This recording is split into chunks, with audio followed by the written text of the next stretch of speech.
There,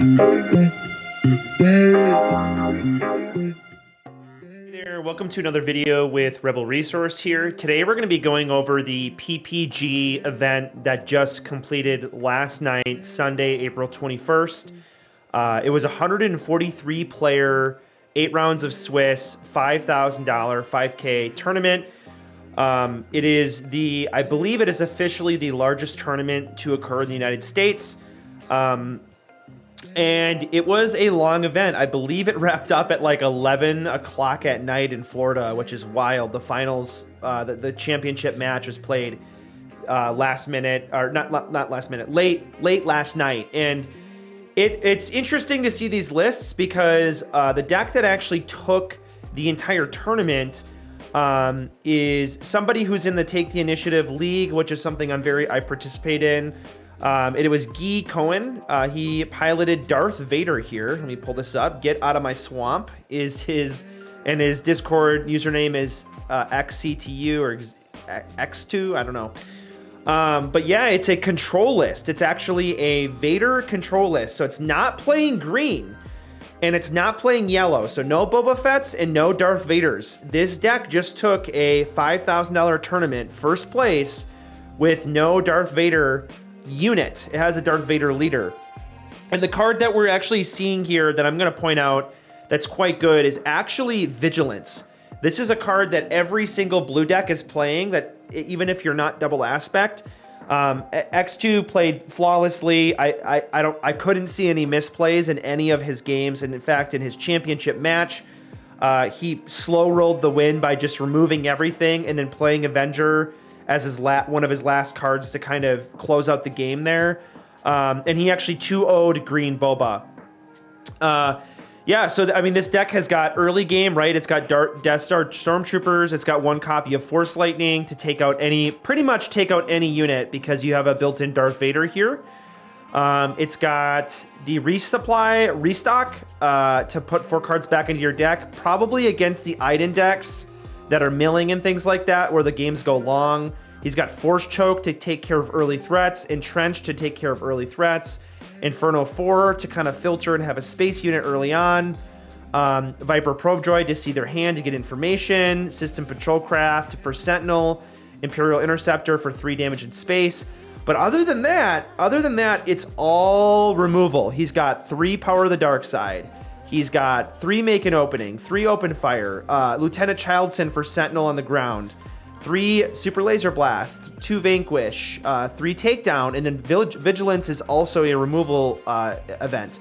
And then he basically tries to win the game with Darth Vader and Avenger and Palpatine. Those are the win cons here. Very interesting deck. He's got interesting sideboard plan here. It looks like he's sideboarding against Control and against aggro here. I'm assuming the deck does pretty good against Boba without sideboarding. He's got Devotion to play against the aggro decks. He's got Repair to heal 3 damage, Bombing Run, Force Surrendered against the control lists to pick apart their hand. So this deck is going to skyrocket the price because it did win first place. Vigilance has already gone up from like a $10 card to like a $30 card. I expect this to be a $50 card by the end of the week. It is very, very good, and it can actually remove leaders because it defeat a unit with 3 or less remaining HP. So this deck did take the tournament. I'm going to go through and review the other lists in this tournament here. Starting at the top. So Richard Douglas played pretty well. Unfortunately, he's got a paper list. He's not using SWDB. I don't know why. So I'm sorry. I don't think I can even... Yeah, I could download this and flip it, but it's a pretty standard list for Green Sabine. All I'll say here is he's playing 2 R2-D2s, which is interesting. I think because it has 4 toughness, it survives any turn 1 play in the game, I believe, so it just doesn't die. He's playing 3 Heroic Sacrifice, 3 Metal Ceremony, 3 Rebel Assault, and 1 Dodana, which is interesting flex slot here. And then what's interesting here is he is playing 1 Zeb in the sideboard. I think that's a really smart play. And then he's playing 2 U-Wings in the sideboard against the control matchups. Other than that, this is a very standard Sabine green list. Honestly, the main deck really doesn't have anything that I would consider off meta or net deck. Like, this is pretty much a net deck. He could have made this himself. Yeah, it's pretty much a net deck. So All right, so next here is, I don't know unfortunately, everybody, I don't know what the placements are because the placements are not published anywhere. I've looked all over and they don't have them online yet. They'll probably post them later today, but Nick Narkis had a blue Palpatine deck, very similar to the Vader one in terms of like the game plan is to remove stuff. But what's interesting is blue Palp can steal a unit. It has Darth Vader. It has overwhelming barrage, so it has a lot more resiliency. I believe this deck, and a lot of people are playing Childson now in blue decks. I knew that card was good and no one was playing it, and I didn't say anything because I hate blue villainy. I just don't like playing into it, so I didn't put anything out there. But Childson is quite a good card, and it's, you know, it's a 4-drop, and if you have 3 or 4 blue cards in hand, you can reveal your hand and make them a 5/5 or a 6/6, which is way above rate in this game, so that's quite good. Next is Frank Myers. He was the only blonde, or what people are calling blonde Sabine. I love that. I'm not going to lie, this list is very interesting. I would not have ran this list. He's got 6 non-heroism cards, so he's playing 3 Surprise Strike, 1 Greedo, 1 Change of Heart. Again, Change of Heart main board is very interesting. I'm curious if he felt like that could blow out games or something like that. But he's also playing 2 Liberator gunships and 2 Chewbacca's. So this is what's interesting about this list. Is he has 8 copies. Let's see. So 2 gunships, 2 Chewbacca's. That's 1, 2, 3, 4. 3 Falcons. That's 7, and a Greedo. He's playing 8 units that are not rebels, and they're not necessarily top end. I wouldn't consider. I mean, Chewbacca maybe, but the Liberator gunship is mid game. Greedo's early game. Falcon's early game. Like he's got 6 early game and 2 late game non-rebels, and that kind of probably created some interesting play patterns where he didn't have a rebel for Medal Ceremony, which Fleet Lieutenant you can usually find a target for, right? You can usually find a target for that. Wing Leader, you can usually find a target for that. But Medal Ceremony, let's say you attacked with a Falcon, you know, a Red 3 and like a Leia, Medal Ceremony is not going to pump Falcon or Gunship or Chewbacca. And this does have ambush, so it doesn't really synergize well with Medal Ceremony. I find this deck very interesting. He did get into the top 16. I don't think he did not place in the top 8. He lost against Blue Vader. I think he actually lost against the person who won the tournament, which is a top player, so it makes sense. I think that this list is not really what he should have, in my opinion, what he should have done is taken out the Change of Heart and the attack pods and played 3 black 1s, and I think he might have actually won. Attack pod is quite good though. When attack pod is good, it's amazing. There's too many cards in the game right now that straight up remove it. Like Steadfast can just attack into this and kill it, and Steadfast will just die and trade. That's problematic for the attack pod. I do like the attack pod, but people kind of expect it now, and they know how to play against it. They know how to beat it, and there's just too many answers to it. So I'm not huge on the attack pod anymore. I do like the card. I do think it's really good in green Sabine as a top end, but in yellow Sabine, I just think it's too answerable. It's not fast enough. It's not doing what you want. So this deck is really, you know, it has the core Sabine list, right? It's playing the Surprise Strikes, the Leias. He's only playing 2 Leias, which I thought was weird. Leia is such a good tempo card. On turn 3, or on, yeah, turn 3, or turn 2, you can play a Leia and like a Sabine, right? Or a Leia in a A-wing, so you can go like ground space on turn 2. That's really strong. You're playing 2 units a turn. Your opponent can't slow you down. There's some interesting lines with Leia that he's not playing. So, but he does have the Leia Greedo play, which is strong. I didn't get to see all of his games. He only had a couple matches on stream, so it was pretty cool to see though. Next is Andrew Cox. I believe he's just playing a standard Boba list here. He's playing a lot of Boba players are playing the Recruit here. And a lot of Boba players are playing the off aspect Cunning, because it's just such a good card. It has so many modes you can pick from depending on the matchup, and it can, you know, it can race with the +4, it can tap down problematic units, it can make your opponent discard. Very, very good. I believe the person who got second was Randy, but again, this is not listed. It was one of the Boba Green lists. It was not Mike Gemma. It was either Randy or Andrew, and to be honest, it was late last night when I finished it up, so I do know who the winner is though. In Invidious Calamity, here's the Krennic list. Kind of a standard Krennic list. Nothing crazy here. Nothing out of the norm, in my opinion. Like even the sideboard, the restock maybe is the only thing that I've been seeing a lot of higher end players playing. Here's Guy. I already went over his list. Philip Ritchie. I'll post a link to this in the description, by the way. The Luke list, really, really cool. Falafel is a take the initiative player, so he made top 8, I believe. So we had two take the initiative players in the top 8, which kind of shows you the level of play that's in the take the initiative league. I think many people are correct in saying the take the initiative is probably the highest level play in the world right now because it is an internet league. You can play with people from all over the world, and it's a ranked system. So you play, and the best players then get into a top 16 top cut, and so it's got some of the best players in the world because consistently the same 16 players are roughly making the top cut, which is very, very cool to see. All right, so this Luke list looks like it's Destiny Riku's list, except for I think Destiny Riku is not playing Yoda. So Destiny Riku really played Luke and made really popular. I can't say that word. Wow, made this deck popular. And so it is the core of Destiny's list. I really like this deck. He's playing the Devotion, which is interesting for the Restore 2. I wonder if you slap that on an R2-D2 and just go face and put a Luke's lightsaber on R2-D2. That's kind of tough to deal with on turn 3. Or even a Devotion on Yoda and then a Luke's lightsaber on Yoda on turn 3. Yoda now is a 1, 2, 3, 4, 5, 6 toughness, and he's got 6 attack, and he's got Restore 4. Very, very powerful. All right. Fun deck. Michael, Sabine Wren. So let's see. Yeah, I'm sorry. I can't. This is so hard to analyze, but I did not even look at some of these lists, honestly, before this video. So this is looks like, I'm just going to say he's only playing 1 copy of Rebel Assault, which I find kind of interesting. And then 1 in the sideboard. What is he playing? Yeah, he's playing Dodana. Oh, 3. So he took out 2 Rebel Assaults to put in 3 Dodanas. I'm not sure that's the right play. Seems kind of slow in this deck.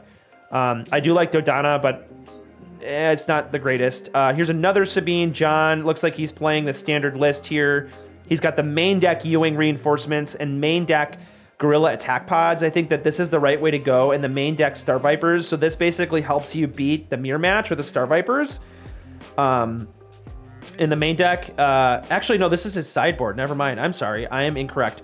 So here, that's very weird how he has this laid out. So he's got his main deck here is 3, 4 Cause, 2 Heroics, 2 Metal Ceremonies, 2 Rebel Assaults. I'm fine with that spread. Seems good.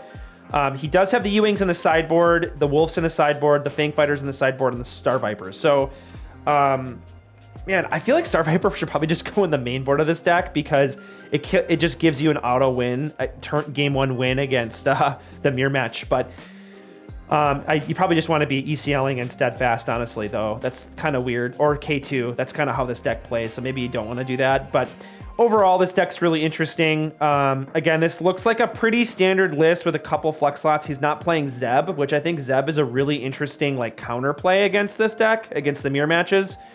That's Green Sabine. Here's Randy. I believe it was Randy or Andrew who were in the finals, or the championships. So he's got a standard list here. Let's see. It's really hard to analyze these lists.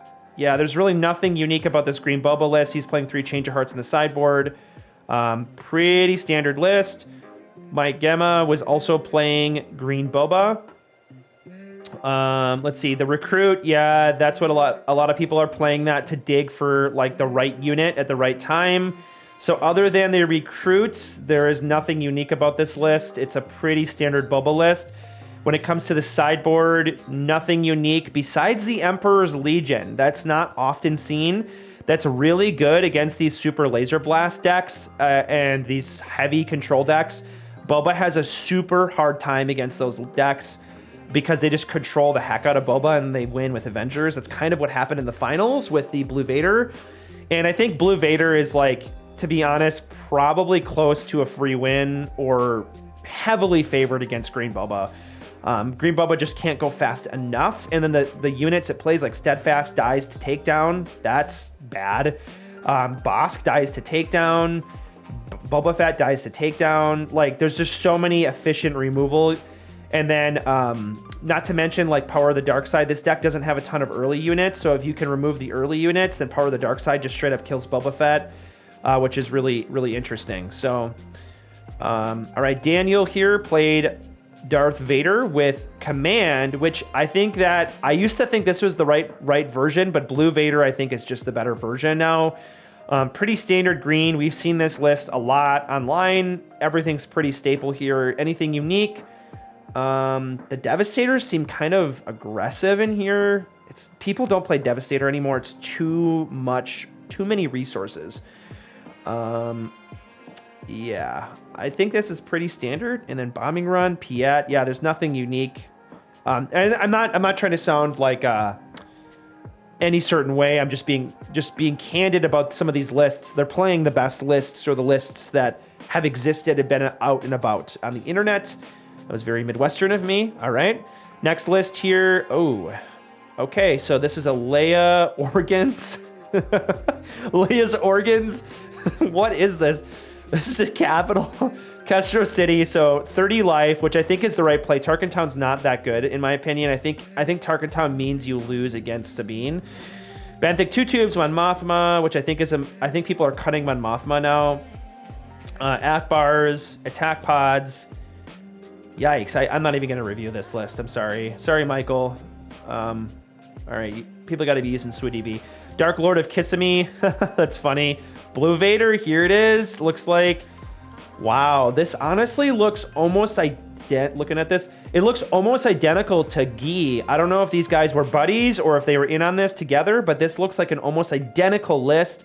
I don't know where this person placed, but it's very similar. The Entrenched is insane. I saw in the finals, Guy, who won this tournament, he played Entrenched on the Boba Fett.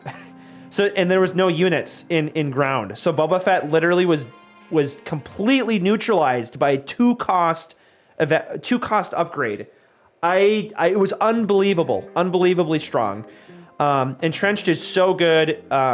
Basically, how you beat this deck is you go heavy in space, because if they entrenched one of your units, then when they play their system Patrol Craft, your entrenched unit can just kill it for free. And then that entrenched unit will never die because most of the events can't kill it. So, and then when they play Power of the Dark Side, you just sacrifice the entrenched unit. So, go heavy in space against this list and it'll increase your win rate. That's just a pro tip right there. All right, Tyler, let's see. I think I might have reviewed your list. Green Boba. And what is it? It's Green Boba. This looks like, let's see, pretty standard. Yeah, 2 Change of Heart main boards. That's definitely not necessarily standard. And then the Emperor's Legions in the side. An off aspect, Spark of Rebellion. I love that card. I think that is, I think that's the right decision. I would probably, yeah. I think that's the right decision against Control. You play this, you take out their takedown, you take out their Entrenched, you take out their Avengers, you take out their Palpatines, right? You take out their high end. And I think that's right. I think that's the right card. I think any deck that can play this at 2 or 4 should be playing it. Thoughtseize. If you're in Cunning and Heroism, why are you not playing this card in your sideboard? It's so strong. You get to take out their best play. Because the way this game works is they resource the cards they don't want to see. So Spark is likely later in the game, like turn 4 or 5. It's almost a guaranteed hit. You're going to hit the card you want to hit every time because they're resourcing the cards that they don't want to play. So Spark will hit it. And maybe you can do some like next level meta play against that. And I just think that's, if your opponent's drawing bad, then you're probably already going to win anyways. So Spark is just super strong. Interesting. And then Jeff here with the Han Solo. Is this the only Han? Wow, only one Han. Red Han here. Is he playing the black one? He is playing the 1 copy of Black One, the 1 copy of Sneak Attack, 2 copies of Change of Heart. What's weird is I can't tell what's his sideboard here. My guess is the sideboard is here. 1, 2, 3, 4, 5, 6, 7, 8, 9, 10. Yeah, the sideboard is here. This is so weird. I could have edited these photos beforehand, but goodness. Oh, this is a discard Han. Force Throw, Spark of Rebellion, and then interesting. I personally, I like Lando. I like Black 1 more than Lando. I personally think that Sneak Attack Han is probably going to be the best version of Han. Weird that the Bodhi Rook's off aspect here there's no way to cheat that in, right? Yeah, he's playing that for 5. I don't think that's good. I think I'd rather just I'd take out Bodhi's and play Sneak Attacks and just use the Force Throws and Sparks to rip apart their hand. And then Ezra, late game to get some card advantage here. But this deck is really, really good. What's interesting is this is basically the same colors as Sabine Yellow. And take a look at this list. Sabine Yellow is playing Wing Leader. Sabine Yellow is playing Red 3. Sabine Yellow is playing Surprise Strike and K2 and Black 1, in my opinion, and Fleet Lieutenant and Spark of Rebellion and Leia. Some play Greedo. We're playing the Fang Fighters in the sideboard, Wolves in the sideboard. The one thing this list has going for it is, of course, Han is probably a more impactful leader in terms of what it does. And then 2, you don't need to worry about for a cause, I believe in, and you can play cards that are not heroism. So it allows you to play more loose a little bit. I don't think Forced Surrender is a good card, honestly. Honestly, would play more Sneak Attacks, go a little bit more aggressive, but then have top end with Han more consistently. Leave the Force Throws in. Those are cool. How many Jedis are in the deck? Just Ezra Bridger. Interesting. It's the only Jedi in the deck. Yeah, I guess there's nothing else in these colors, right? Yeah, I don't think there's any other Jedi in these colors. I could be wrong. Yeah, those are the lists here. So first $5,000 tournament. Blue Vader has won this tournament. I just wanted to get out there, get the analysis out there. They don't have any placements. This is their official website here. 143 players, 8 rounds of Swiss, and then top cut to top 16.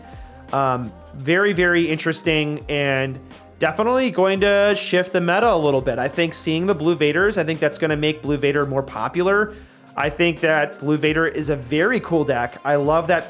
I know this deck was out there already, but to see it actually place in a first place here is just, I think, exciting. I think it's really cool to see this deck beat Sabine, which is not its favored matchup. I think it's very cool to see this deck beat Green Boba Fett. I'm very curious to see how yellow Boba Fett would do into this list, and I'm also very curious. I'm assuming this deck just beats Iden because Darth Vader is just a super impactful leader against Iden. Yeah, so very, very cool. But thanks for watching today, and I hope to talk to you soon. I got more content coming. I'm going to be interviewing game designers soon. I'm going to be playing in a 64-person $1,000 tournament in Wisconsin. Hoping to top 8 there, so very, very excited about that in a couple weeks. What else do I got going on? I'll also be doing another tournament analysis probably tomorrow on the Take the Initiative tournament that I was in. I did not get top 8, but I made top 16. I played the #1 bubble player in the world, and I lost, but made a lot of changes to my list, learned a lot, and it was really fun, and there's a good tournament analysis there. I believe Thork won that tournament. Go check out his YouTube channel. He's got an analysis on that, but I wanted to kind of give my take on it as well. So definitely check out the other videos below if you're interested in this channel. This channel is about deck techs. I do interviews with various players. I've been on other channels, and I also am going to do more tournament analysis, and I'm going to start doing I'm going to be going to tournaments, and I'm going to be recording that myself and doing some gameplay overlay. So if you're interested in that content, definitely subscribe down below. Thank you very much for watching, and have a great day.